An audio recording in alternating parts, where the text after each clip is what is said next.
Shalom bien-aimés dans le Seigneur et bienvenue à ce programme de partage. Nous allons prier. Éternel Dieu d'amour, nous te remettons ce moment. Nous te prions de nous nourrir encore, Éternel, aujourd'hui, de manière à nous emmener à cette communion étroite que tu nous veux avec toi au nom de Jésus. Amen. Bien-aimés, hier nous étions en train de parler de tous ces péchés que nous commettons au quotidien et que nous avons normalisés. Et pourtant, Dieu nous appelle au changement, Dieu nous appelle à la repentance et à pratiquer nos premières œuvres. Pour cela, nous avions vu que nous devons être la lumière du monde, le sel de la terre, que nous devons pratiquer les bonnes œuvres, que nous devons nous distinguer partout où nous sommes. En tant que sel de la terre, nous devons apporter de la saveur, donner envie aux autres de venir aussi à Christ. Et il y a des gens qui me diront qu'ils ont déjà essayé à plusieurs reprises de se débarrasser du mal, de se détourner des péchés, mais ils n'y arrivent toujours pas parce que parfois en âme et conscience, ils retombent toujours dans les mêmes péchés. Bien-aimé, laisse-moi te dire d'emblée que tu ne peux pas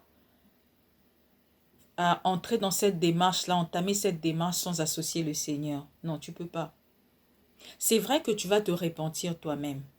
Tu prends connaissance de ton péché, tu fais face à ton péché, tu les déclares à Dieu spontanément, tu confesses ton péché à Dieu et tu te décides à te détourner de tous ces péchés. C'est à toi de le faire. Et Dieu va voir la disposition de ton cœur.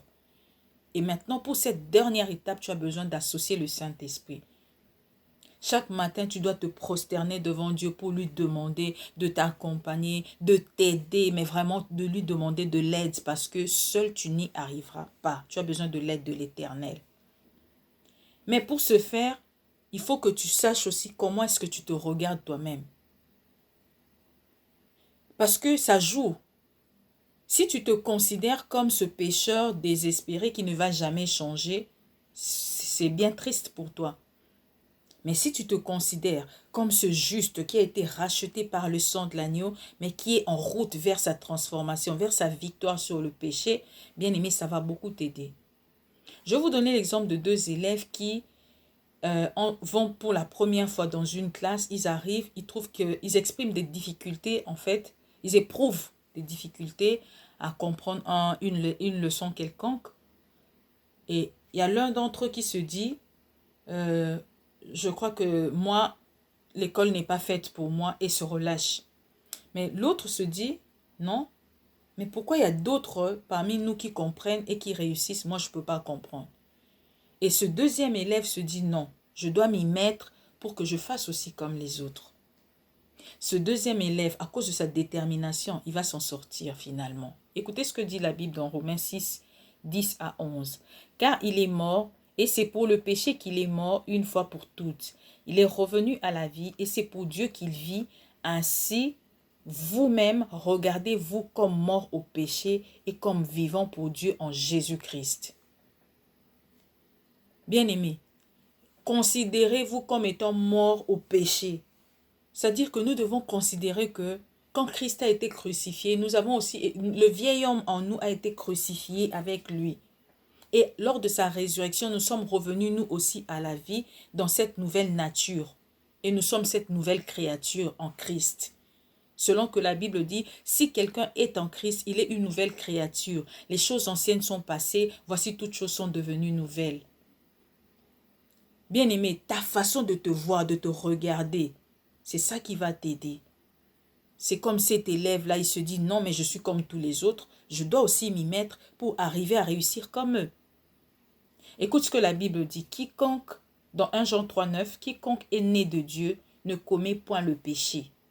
Parce que la semence de Dieu demeure en lui et il ne peut pécher parce qu'il est né de Dieu. Quiconque est né de Dieu ne commet point le péché. Oui, c'est ce que nous devons nous dire. Je suis né de Dieu, je ne dois pas commettre le péché. Je suis né de Dieu, je ne suis pas toujours là pour tomber dans l'erreur, pour ne pas réussir comme cet élève-là, pour ne pas réussir à vaincre le mal. Non, je suis né de Dieu, je ne dois pas commettre le péché. C'est une parole de foi. Ça te donne la force de résister et de continuer d'avancer comme cet élève-là. Parce que la semence de Dieu demeure en lui. Il ne faut pas oublier que la semence est comme une graine. Une graine, quand nous acceptons le Christ, quand nous venons à Dieu, il sème en nous des graines de lui. Une graine de lui. Pour que nous puissions croître et lui ressembler un jour. Maintenant, toute graine que l'on sème même à terre, quand tu vas semer une graine, il faut qu'elle soit arrosée pour qu'elle puisse croître. Donc, cette graine que Dieu place en nous, nous devons l'arroser. L'arroser avec quoi? Avec la parole de Dieu.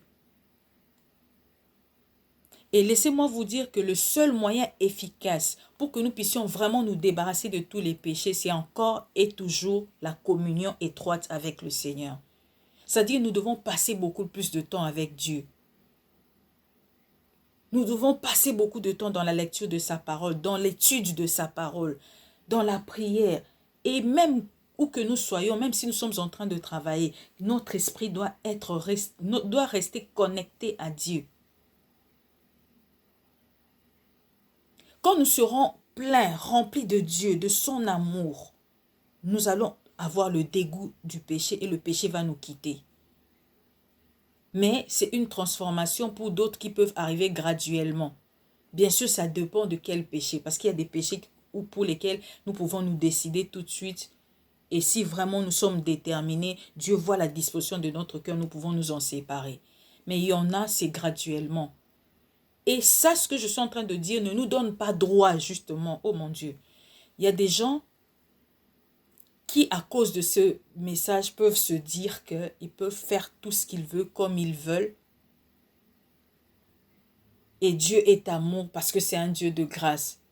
Il y a ces messages de grâce qui sont prêchés de manière déformée, qui poussent certaines personnes à vivre la vie comme ils veulent, parce qu'ils se disent que la grâce de Dieu est là. Non, bien-aimé.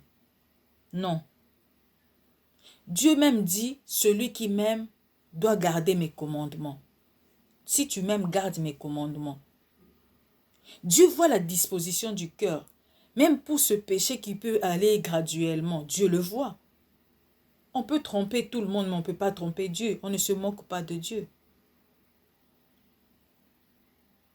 Dieu veut que nous puissions nous comporter bien, que nous puissions pratiquer nos premières œuvres. Toi, tu vas venir me dire qu'on peut faire tout comme on veut parce qu'il y a la grâce de Dieu.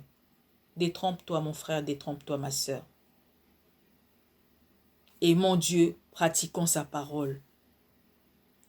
Soyons des artisans des bonnes œuvres. Détournons-nous du mal. Dieu voit notre cœur et il va nous aider en fonction de ça. Que Dieu vous bénisse. Seigneur Dieu, nous comptons sur toi. Encore une fois de plus, nous ne pouvons rien sans toi. Et nous te prions de nous aider par ta grâce au nom de Jésus-Christ. Amen.